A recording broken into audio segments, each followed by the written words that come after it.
Thank you.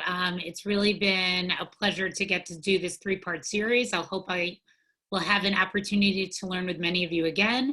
Again, you can check out my Daf Yomi podcast, Talking Talmud, which I'm happy to answer some questions about afterwards. But let's get started with our third part. So for those of you who have been learning with us all along, or those of you who are going to go back and look at the material before, just to remind everybody that, the first class we sort of looked at how does the transmission of oral law occur by using the first chapter of Ethics of the Father, and we saw that there was a very linear transmission. Last week we started a discussion about machloket, disagreement within the oral law, by using the yeshivot, the houses of Shammai and Hillel, and discussing a little bit like how did that happen, why did that happen, and that ultimately we're allowed to have machloket as long as it's l'shem shamayim, meaning for heaven's sake, that the motivation is one that's really just a different understanding of a law.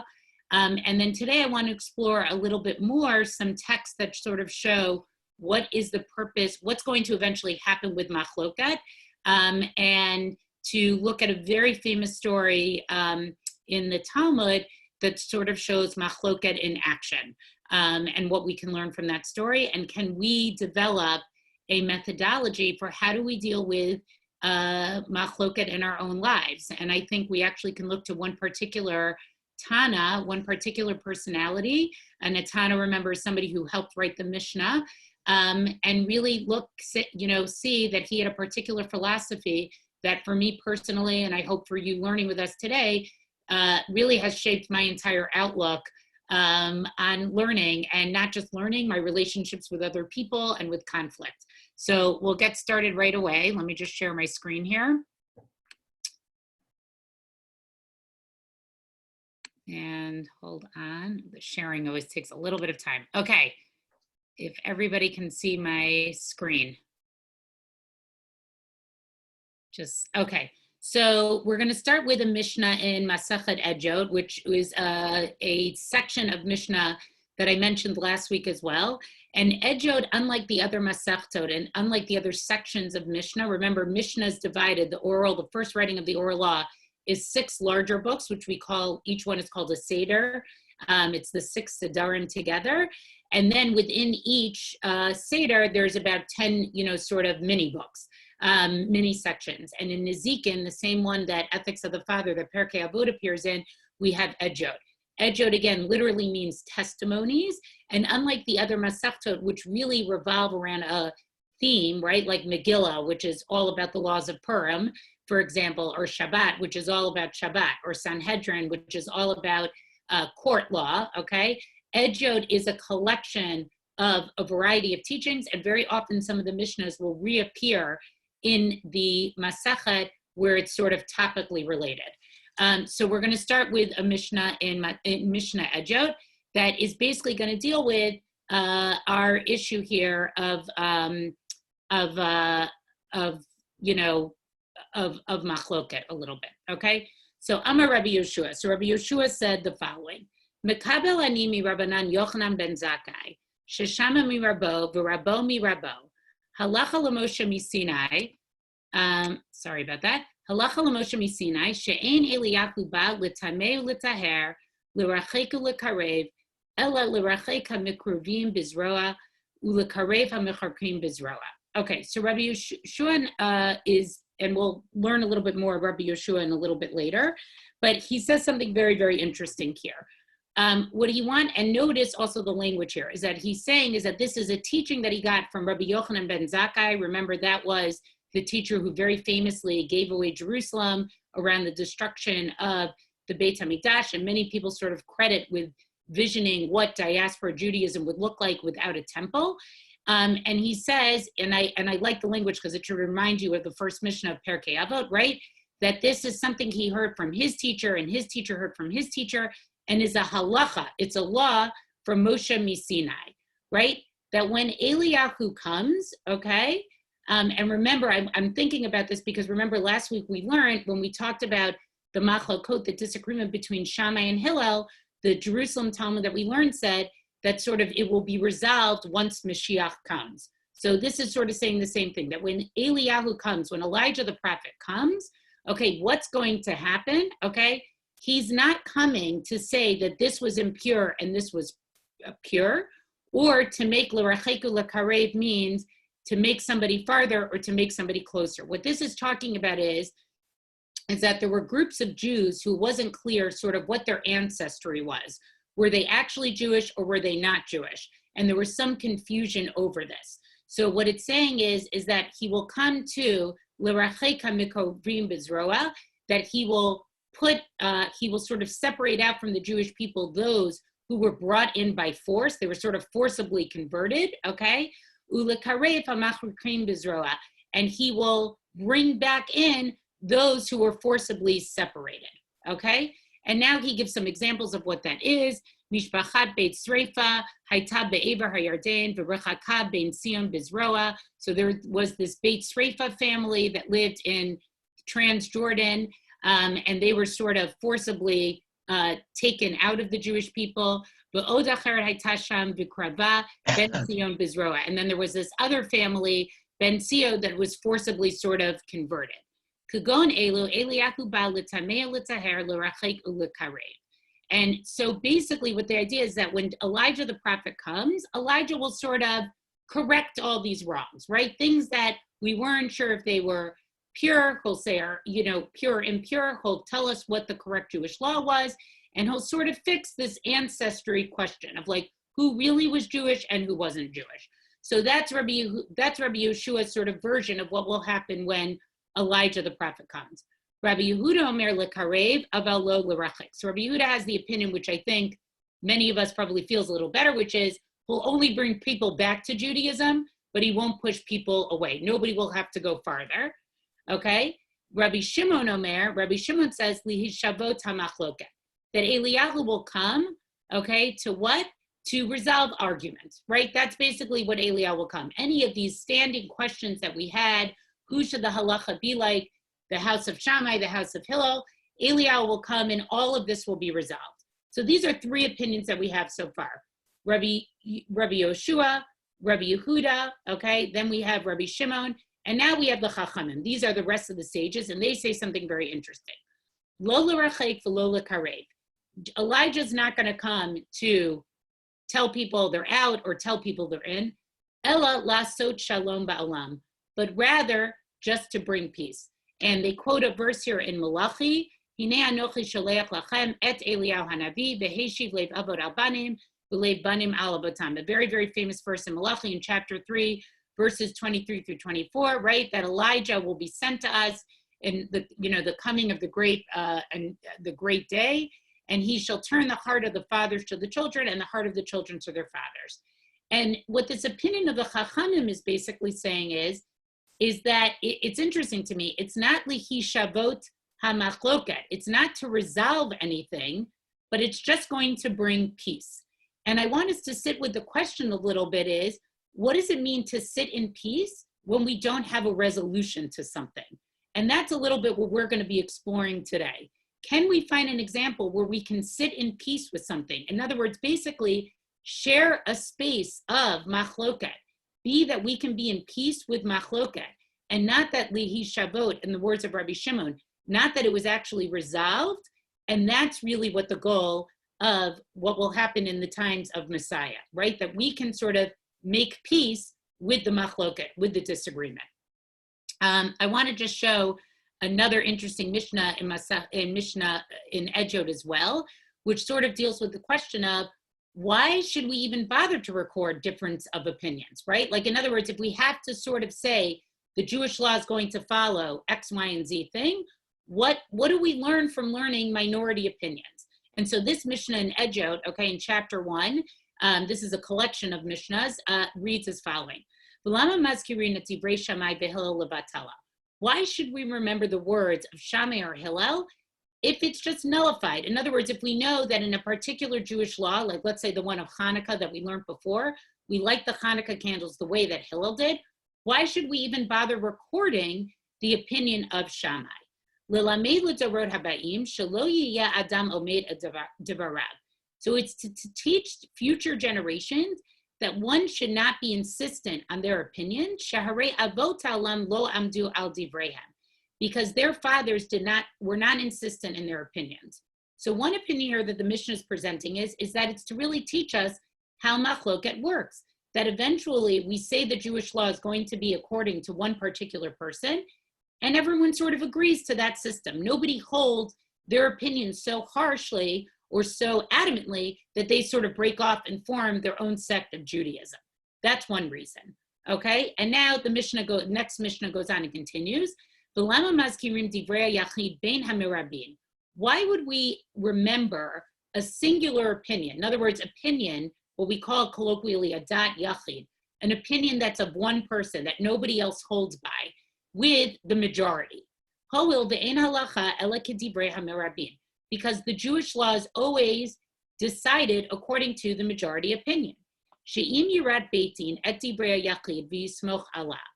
the reason is that if you have a court of law that eventually needs to use the singular opinion, let's say circumstances change, and they need to be able to sort of change what the law is, they know that this singular opinion existed and they can rely on it.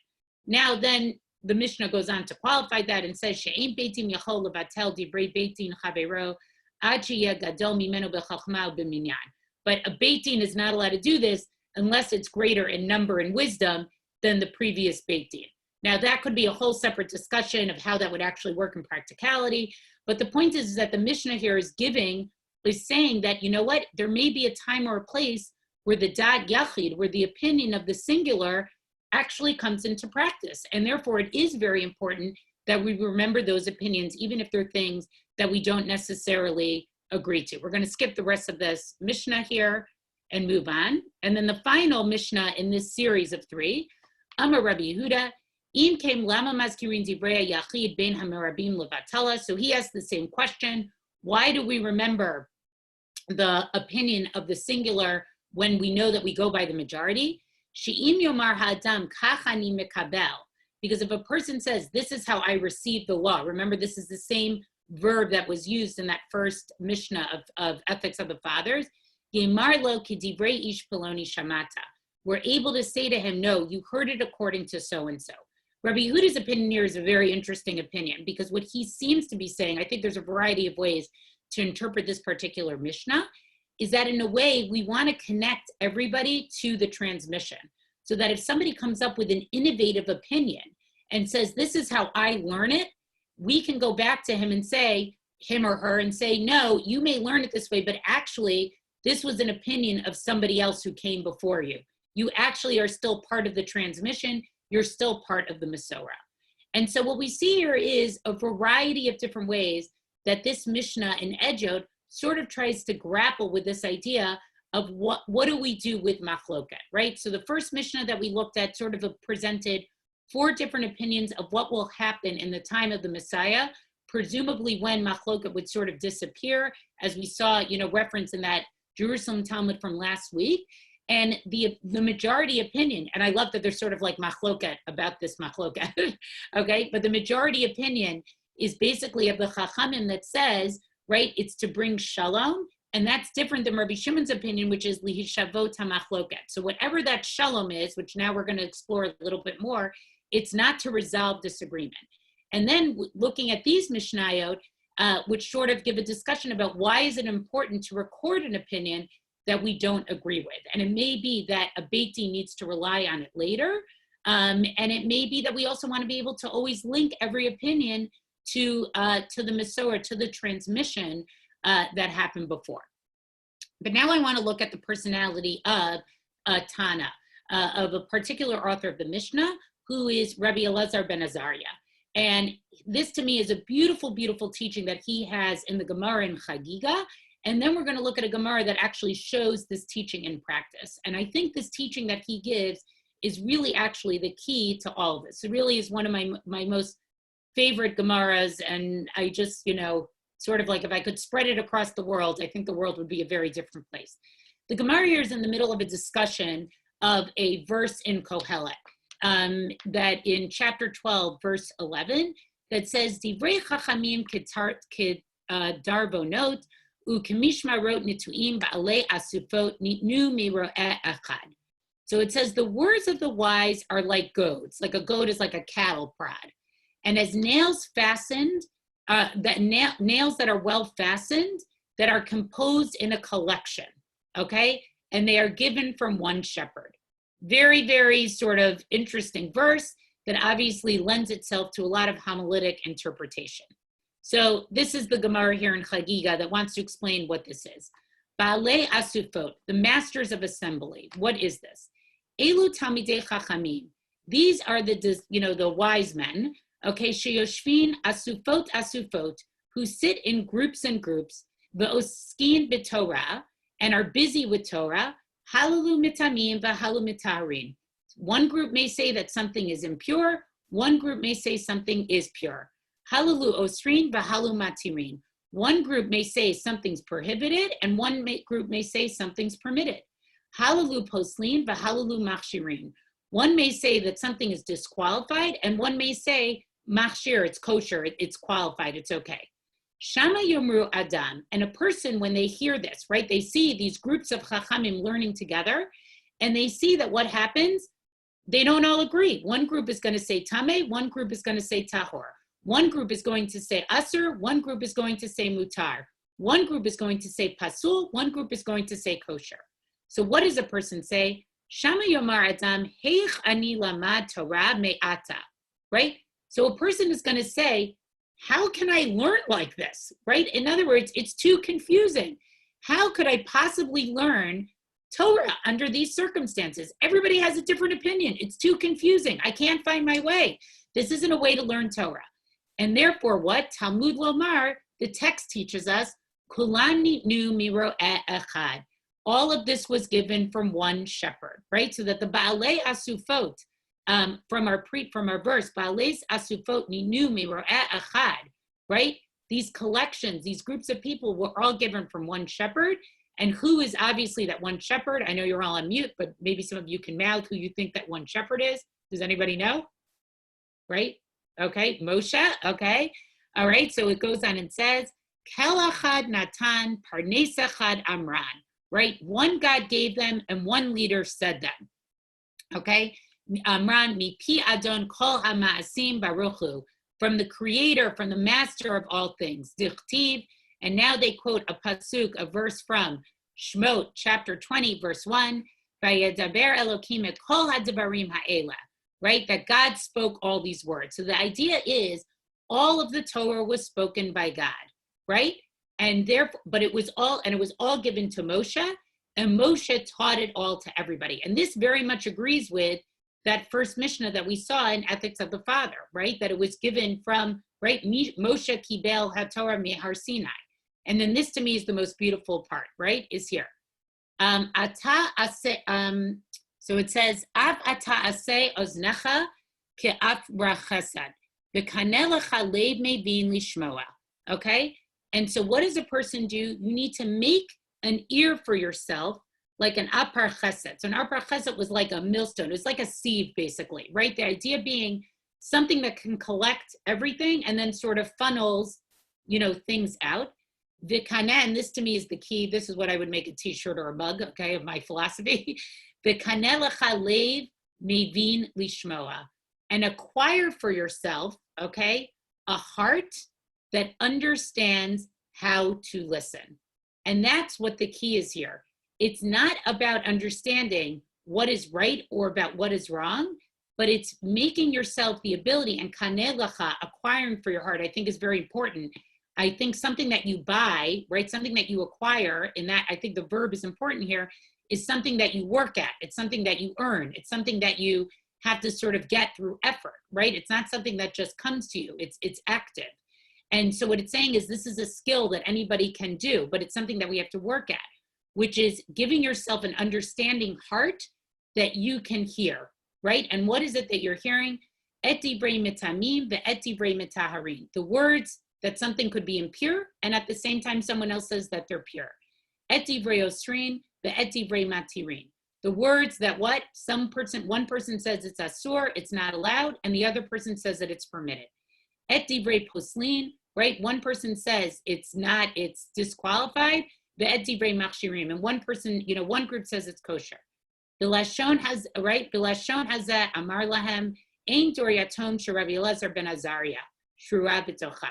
And so again, I didn't quote you the Gemara before that told you that it was Rabbi Elazar ben Azariah who was saying this, but the Gemara concludes, you can look up the Gemara itself and you'll see the whole context of Rabbi Elazar ben Azariah there. And the Gemara there actually concludes by saying, it is not an orphan generation when Rabbi Elazar ben Azariah lives in it. So what Rabbi Elazar ben Azariah is teaching us here is that the key to this, when we hear different opinions is to be a person who is kanei lacha lev mevin lishmoa. We have to be a person whose heart is open to understanding so that they can hear. And what I would basically call this is radical empathic listening, right? That's basically what it is. It's the ability to listen to different people and to different opinions. And that takes a lot of empathy to do, right? Sometimes we don't want to hear an opinion that doesn't agree with us.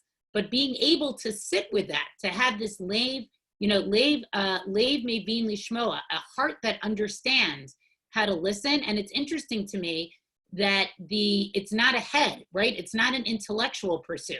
This is something that's emotional that a person has to do. It's an emotional state that we get to as a people to be able to say that I'm ready to hear and to listen and to understand. And again, I call this, it's radical empathy. It's the act of radical listening in an empathic way. And this is what Rabbi Elazar ben Azariah is teaching us based on this verse. He understands that it may be hard to learn Torah when you hear so many opinions, but instead he's saying it's not about getting to a resolution. It's really about being able to sit and hear all of the different opinions. And that's what's going to enhance your learning. So now what I want to look at is actually a story where we see this come into action. And those of you who've learned with me on Talking Talmud, we actually did this story together, but a review is always good. So now we're going to hear, it's a very, very famous story in Masachet Brachot. Okay, Masa b'Talmid Echad. So there was a particular disciple who came. Now it's actually interesting who they say this Talmid Echad was, and some of the commentators say that it actually was Rabbi Shimon Bar Yohai, who we just sort of celebrated his yurtzeit on Lag BaOmer. And if you read a little bit about Rabbi Shimon Bar Yohai, we won't go into the stories about him. He had, let's say, a particular absolute perspective of how to view the world, right? He's the one who was in a cave for 12 years, and because he was hiding from the Romans, and when he went out of the cave, he saw that people were not learning Torah the way that he thought he should, so anything he looked at would burn up in fire. So let's just say he had a very sort of exacting personality and really sort of viewed the world in one particular way. So it says, Masa b'Talmid Echad, Sheba lifnei Rabbi Yehoshua, who comes before Rabbi Yehoshua. Okay, Amar le, he says to him, Tefilat Arvit Reshut or Choba, is the evening prayer service that we say, is it, something that you, is it voluntary or is it obligatory? Do you have to say it every night or you don't have to? Okay, and he answers to him, Amar le Reshut, he says it's voluntary. You actually don't have to say the evening prayer. Okay, Balifnei Rabban Gamliel, he then goes to Rabban Gamliel. Now, who is this Rabban Gamliel? So here this is Rabban Gamliel II.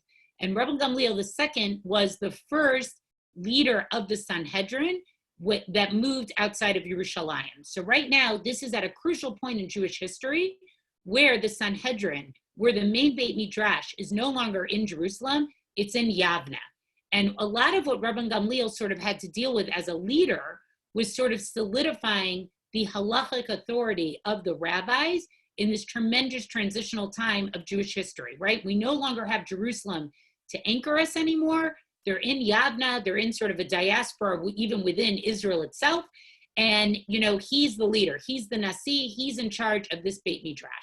So now the student comes to the Nasi and he says the same thing. Amar le Tfilat Arvi Reshut or Chova. Now again, I think it says something like that the Talmud, that the student is sort of shopping around and asking a variety of different people. The nice way to look at it is, it's okay, he wanted to hear a variety of opinions. The negative way to look at it is, did this, start up a little bit of trouble?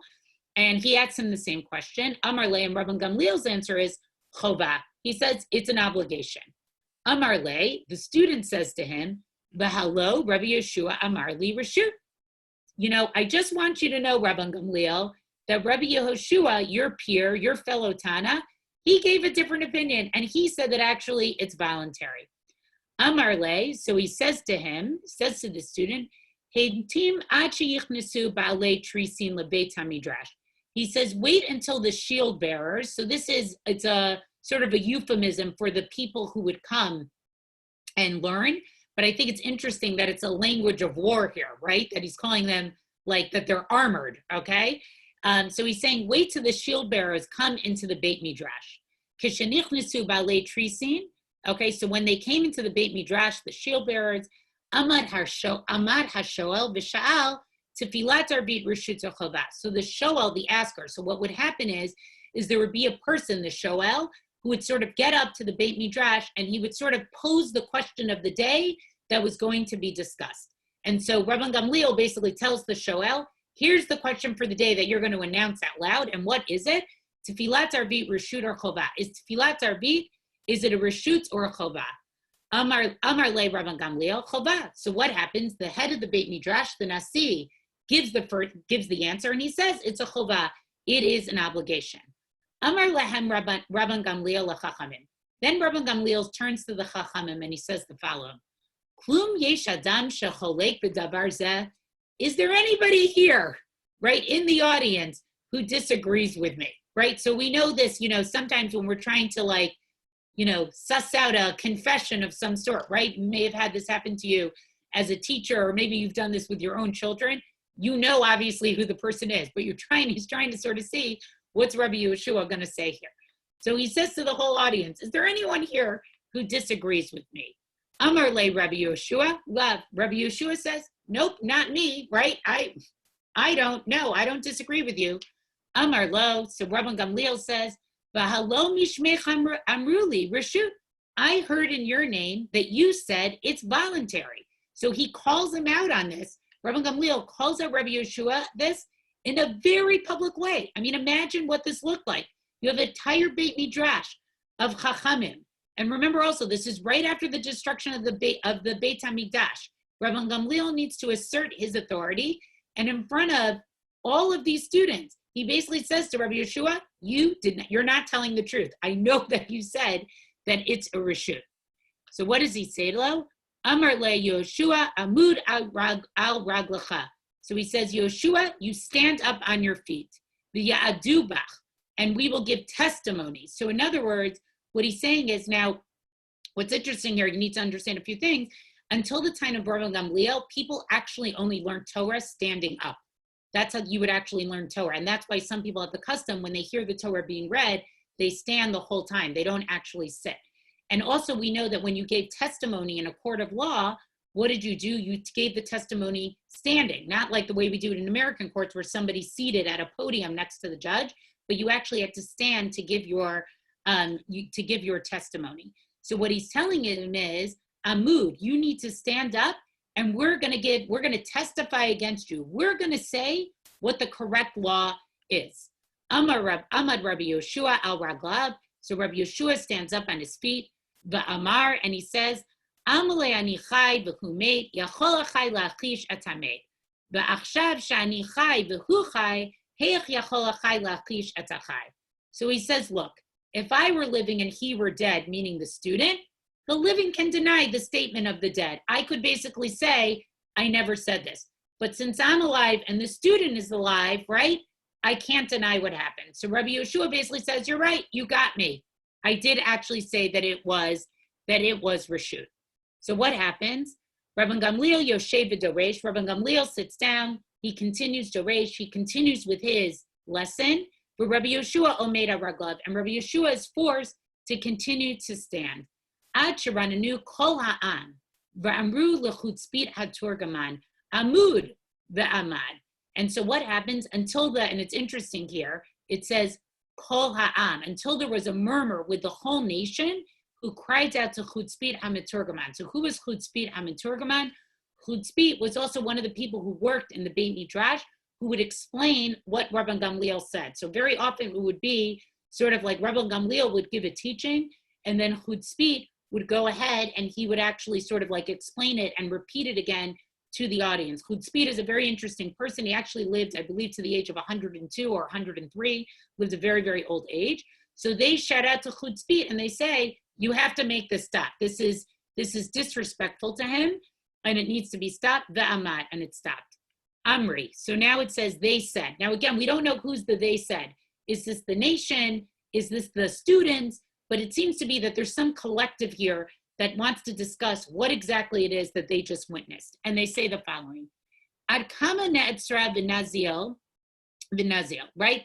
How long is it going to be that Rabban Gamliel is going to sort of bother or embarrass Rabbi Yehoshua? And now they're going to give 3 examples of other times where Rabban Gamliel sort of started up with Rabbi Yehoshua. And what were they? Rosh Hashanah, right? Eshtakei tzara. So with Rosh Hashanah, okay, he slighted him. So what was that about? So the Gemara explains that Rabban Gamliel and Rabbi Yehoshua actually had a disagreement about when Rosh Chodesh, when the new moon was for the month of Tishrei. And as we know, Tishrei is the month that Yom Kippur takes place in. So therefore, they had different dates for Yom Kippur. And Rabban Gamliel forced Rabbi Yehoshua to appear before the Beit Midrash on his day of Yom Kippur, and Rabbi Yeshua's day of Yom Kippur, which was actually a day later than what the court said it was, carrying his staff and having money in his pocket. In other words, it's not just that he made him appear in the Beit Midrash, but he made him violate, right, the day of Yom Kippur, the way that Rabbi Yehoshua would have said when Yom Kippur was, okay? So it had to do with that, okay? The Bechorot b'Maaseh Rabbi Tzadok. So also with the story of, okay, he also bothered him with the story of a question of a firstborn and Rabbi Tzadok. So what this was is that we know that a firstborn animal that was born would go to a Kohen, would be given to a priest for their use. Now, and they would actually have to, they would actually have to give it also, sometimes they would have to sacrifice it. If the animal was found to have some sort of blemish, then the priest could sort of just basically use it for their own purposes.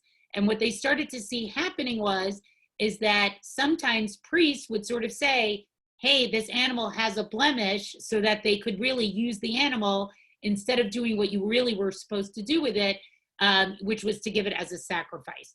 So it came to be that even if a Kohen reported that an animal that was given had this blemish, they weren't allowed to use it anymore for their own personal uses. However, we had Rabbi Tzadok, who was a Kohen, and obviously he was a rabbi.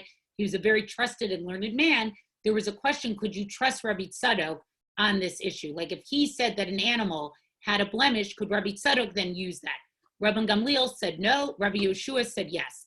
And Rabban Gamliel really disagreed voraciously with Rabbi Yehoshua about this. So Nami Tzara, he also bothered him about this. Okay, so what do they say? So we have 3 cases here, right? The case here about the evening service, the case of Rosh Chodesh on Tishrei for the month of Tishrei, and this case with Rabbi Tzadok. So what do the people say? Tav v'na'avra man. Okay, so they say, you know what we need to do? We need to remove him. Rabban Gamliel can no longer be the Nasi. He can no longer be in charge of us because his treatment of Rabbi Yehoshua is so outrageous, he can no longer be our leader. So what do they say? Man nokim le. Who should we put in his place? Nukime le Rabbi Yehoshua, bal masehu. Maybe we should replace him with Rabbi Yehoshua. And they say, no, we can't replace him with Rabbi Yehoshua. Why? Because he's the bal maseh. He's like he's on the other side. He's part of this. So we can't give it to him. Nokima le Rabbi Akiva. Maybe we should give it to Rabbi Akiva. Okay, what do they say? Dilma anishle delesle zechut avos. But you know what? Rabban Gamliel is going to be able to sort of punish him because why? He doesn't have good yichus.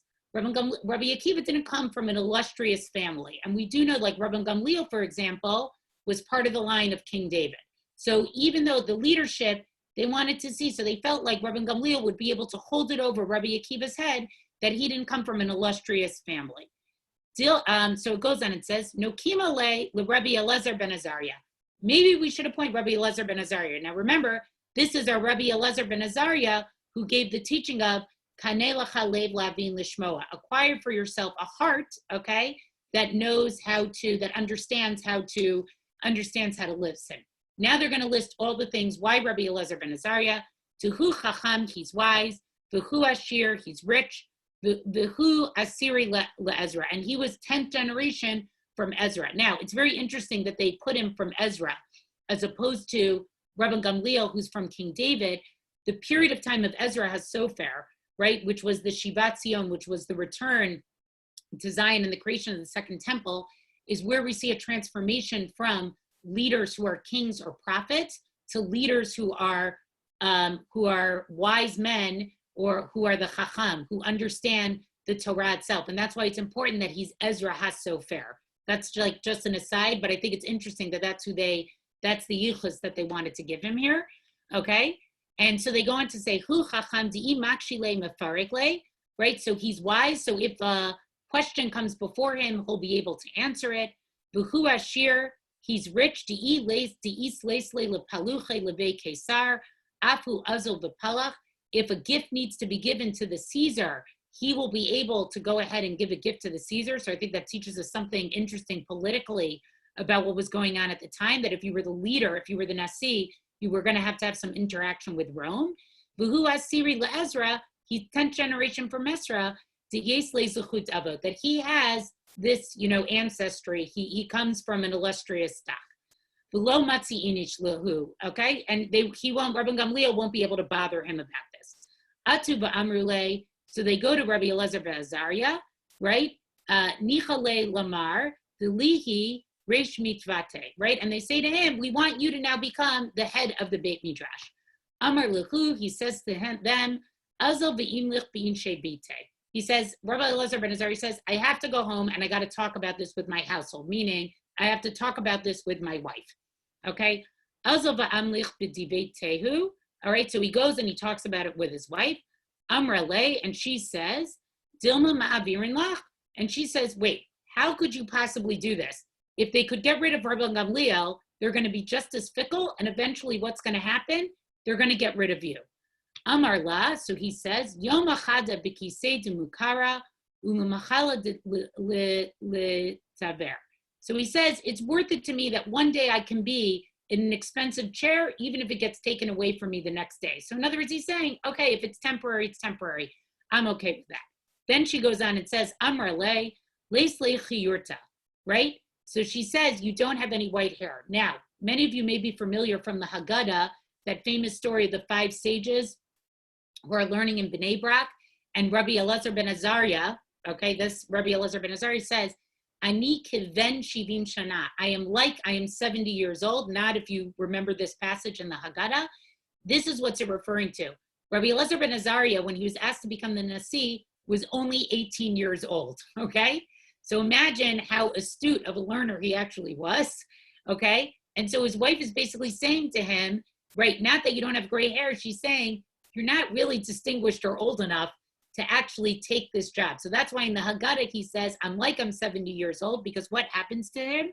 Hahu yoma bartane sare shanihu atricheshle, Hahu yoma bartane sare, okay? On that day, he was 18 years old. Adrishkle nise vahadudele tane sare tarichayute. And on that day, a miracle happened to him, and 18 rows of gray hair grew on him. Okay, so in other words, a miracle happened that now maybe it was actually the stress of the decision, right? We know, like when we look at presidents, right, from the beginning of their sort of administration to the end, they always show those side-by-side pictures, right, where they turn grayer. So maybe it was the stress of having to actually make this decision. But the Gemara says, no, it was actually a miracle that happened. So when you see Rabbi Elazar ben Azariah again in the Haggadah, and he says, Ani keden shivim shana, I'm 70, this is what it's referring to. He wasn't actually 70, but a miracle happened that made him look like he was 70 years old, okay?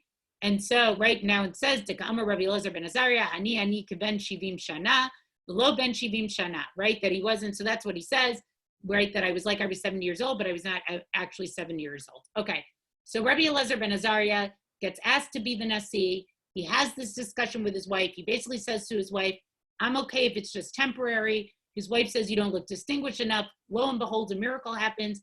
He looks distinguished enough. And so he decides he's going to take the job and he's going to become the Nasi. Now let's see what actually happens the day he becomes the Nasi, because this is really amazing what happens here. Okay? Tana. So they teach us, Oto Hayom, on that day, the day that he becomes the Nasi, Salkuhu lishmor hapetach, v'natna lahem reshut l'talmidim liyichanes. They removed the guard from there was a doorkeeper at the Beit Midrash. Rabbi Gamliel basically had a bouncer at the Beit Midrash. They removed the bouncer that would keep the Talmidim up. Shaya Rabbi Gamliel machriz ve'omer kol talmid she'ein tochol kebaro lo yichanes lebeit hamidrash. Because Rabbi Gamliel would say, or would prevent any student whose inside was not like his outside, he could not come to the Beit Midrash. Hahu yoma atsufu kama savsile. On that day, because they finally opened the door to the Beit Midrash, they had to add tons of they had to add benches to the Beit Midrash. In other words, hundreds of students now flocked to the Beit Midrash. Once Rabbi Gamliel was sort of not in charge anymore and wasn't preventing people from coming because he had this high standard of your inside needed to be like your outside, right? So that may have been very intimidating to people. Hundreds of students came. Now, in typical Gemara fashion, there's a machloket even over how many stools needed to be added. So we'll just read this part in English quickly, right? Rabbi Yochanan says that it was 400, and that another opinion says, no, that it was actually 700. Just skip down a little bit to where I'm reading here. Okay. Have kachalasha date de Rabban Gamliel. You can see my cursor is on there. So when Rabban Gamliel saw this, that all these hundreds of students came, either 400 benches worth or 700 benches worth, he became depressed. Chalash date. Amar, he said, Dilma chas v'shalom ma'aniti Torah miYisrael. Maybe I chas v'shalom, maybe I prevented Torah from Israel. So I think this is beautiful. Rabban Gamliel's not the villain here, right? Like it's saying he has insight and he realizes maybe the way that he was running the Beit Midrash was not good. And so what happens to him? Okay. Achuze le b'chalme. So it came to him in a dream. Chatzivei chiyure demalin katma. White pitchers that were full of ashes. Okay. V'lo haye have lutve datehu da'achuzle. And then this was shown to him in order to relieve his mind. So what was the idea? That he was shown these white pitchers, right? They're pretty on the outside, but what was contained in them? Ashes. So the dream was as if to say, yes, all these Talmidim are coming, but they're not really good Talmidim. On the outside, they look like maybe they're eager to learn, but on the inside, they're really ashes. And this dream was sent to him in order to make him feel good. Okay, but before we get depressed, what does the Gemara actually say? The Gemara says here, below he, right? Right? But this wasn't actually true. It was really just sent to him in order to make him feel good. So the Gemara, and it's interesting also, like, how would the Gemara know the dream? How would the Gemara know, what the interpretation is? So I think this is a literary thing that's interesting about the Gemara itself. But the Gemara is basically saying, don't worry, even though this dream was sent to him to make him feel good, it wasn't actually true. Those students deserve to actually be there. And now it says the following, and now go back to what we talked about with Masachet Ejot. Tana, we learned, Ejot bo bayom nishnei. Ejot, Masachet Ejot, which we often say is the first Masachet, the first tractate of Mishnah, was taught on that day. So this is fascinating. On the day that the Beit Midrash was open, what happens? Mishnah is basically taught for the first time. The recording of Mishnah happens for the first time. And when we go through Masachet Ejot, if you want to pick it up afterwards, you'll see it contains a ton of machloket, right? It contains machloket between Beit Hillel and Beit Shammai. It even contains a discussion about what to do with machloket. But the idea is that on that day that the Beit Midrash was open, what happens? For the first time, oral law gets taught in a structured way, right? Masachet Ejot gets written. And it goes on, it says, and any time that you see in a Mishnah where it says bo bayom, it's talking about that day. That day when the Beit Midrash was open under the leadership of Rabbi Elazar ben Azariah. V'lo hayta halacha shehayta tluya b'Beit HaMidrash shelo perusheha. And on that day, there was no law that was left with any uncertainty that they couldn't explain. Now, I think that's also amazing that once a variety of opinion was allowed to become in, once the Beit Midrash was allowed to be open, what happened, right? There was no more a state of uncertainty. Well, what does it mean that there is not a state of uncertainty? Shelo perusheha, that they were not able to explain. Not that they gave a psak halacha, not that they said this is the actual law and this is how we decided, but the idea is that the explaining of the law became more fuller.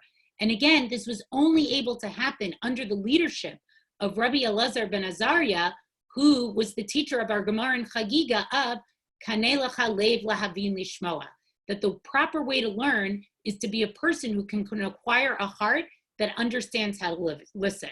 And then the Gemara concludes by saying, Va'af Rabban Gamliel lo mana atzmo mi Beit HaMidrash. Rabban Gamliel did not prevent himself from coming to the Beit Midrash, afil sha'at achad, even for 1 hour. And you should just know as a corollary, later on, they actually worked it out that Rabban Gamliel actually comes back to being the Nasi, and he splits it with Rabbi Elazar ben Azariah, okay? And Rabbi Elazar ben Azariah was the Nasi for 1 week, and then Rabban Gamliel would be the Nasi for 3 weeks. But I think in this story, we see what the key to machloket is. Here we have the Jewish people at an amazing intersection of history, right? The temple is destroyed. We're now going to be dependent on the transmission of oral law. And Rabban Gamliel's way of doing it is saying, I need to be an authority. It has to be my way. There can only be one opinion. And the masses sort of come and say, this is not going to work. We have to allow, right, that there be a different leader. This doesn't feel like this is the right type of leadership. And who do they appoint? They appoint Rabbi Elazar ben Azariah, whose philosophy is Kanei lecha lev lahavin lishmoa, that the only way to learn is to have radical empathic listening. And not only that, but we see it actually in action, that on the day that he becomes in charge of the Beit Midrash, learning flourishes. Masachet Ejot, the first tractate of Mishnah, actually gets learned out on that day.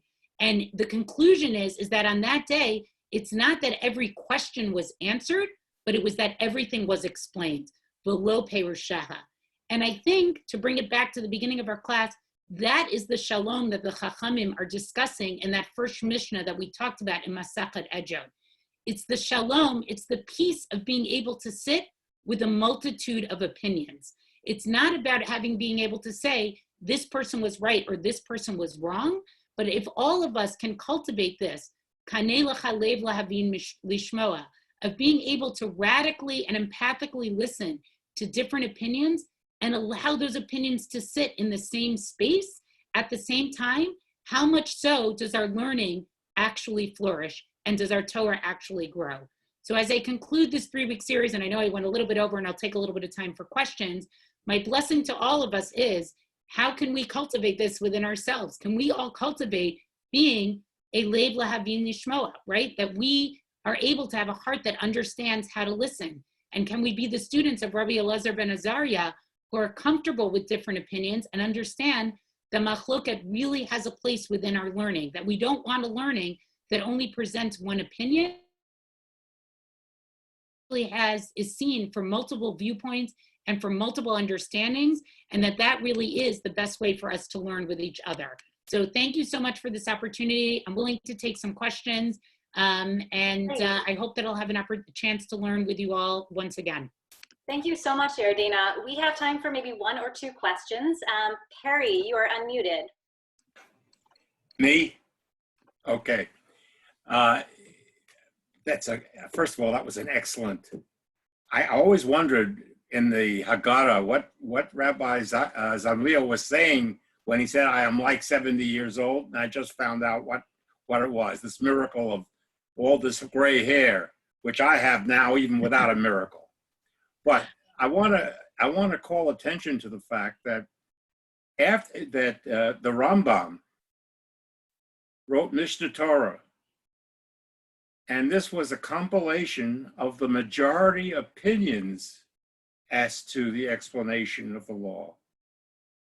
And he did this so as to avoid all the confusion that was going on between the Babylonian rabbis and the Israeli rabbis and rabbis from different places, because it turned out later on that the Babylonian rabbis were making money from giving opinions when letters would come in as to what is the right way to go. The Rambam put it all together, gave the majority opinion, and almost put, quote, as it were, the Babylonian rabbis out of business. So, although it's good to hear with the heart, and it's good to hear, really listen. That's what you hear every day. Listen. Listen to what the patient is saying. Listen to what this guy is saying. Don't talk until you understand. It's also good, the way Rabbi Gamliel originally started, is to have a majority opinion, to have it nailed down as to what is right and what is wrong. I totally agree with you. No, I agree with you. I think that's the tension here is, I think there are times where we need to have it laid out for us, because if we don't make a final decision, you can't live your life that way either. Like at some points you have to say the law is the law and this is how we do it. But I think what's interesting is that this sort of conflict appears at a very crucial period of Jewish history, right? Exactly the period where Rabban Gamliel's attitude is, we must assert authority, and we understand it. And again, I think it's important that his leadership does get reinstated later on, right? But that's what he's trying to accomplish. And we see that in a variety of examples in the Gemara with Rabban Gamliel. So I think you articulated it exactly correctly. That is the tension. It's very nice to hear everybody's opinion, but at the same time, sometimes we just have to practically be told what it is that we should be doing. And we have one more question from Eric. You're unmuted. Oh, I'm unmuted? Okay. I just wanted to say that it's very interesting, the whole business about removing the guards from the door, because I have been able to go onto, which I could not do in person, go on Orthodox sites, listen to what they were saying, make reasonable comments about what they're saying without being criticized for the way I dress or what I believe. And that's something which I thought was very interesting about the advent of these Zoom sessions. Okay, all right, I like that. So in other words, like today we're sort of seeing, an access, and particularly now where everything is on Zoom, it's an access anybody can participate. And look, I share that philosophy with you. I mean, I think part of what's been amazing to see in our particular generation, I speak from this as a woman where Talmud learning was not accessible, but I think even for the English speaking population, there's so many tools now where Talmud and these texts, which are foundational texts, are really accessible to everybody. And I think on that note, I would end with, this is all of our heritage and everybody should be participating in these types of conversations. This doesn't belong to one particular person or to one particular group.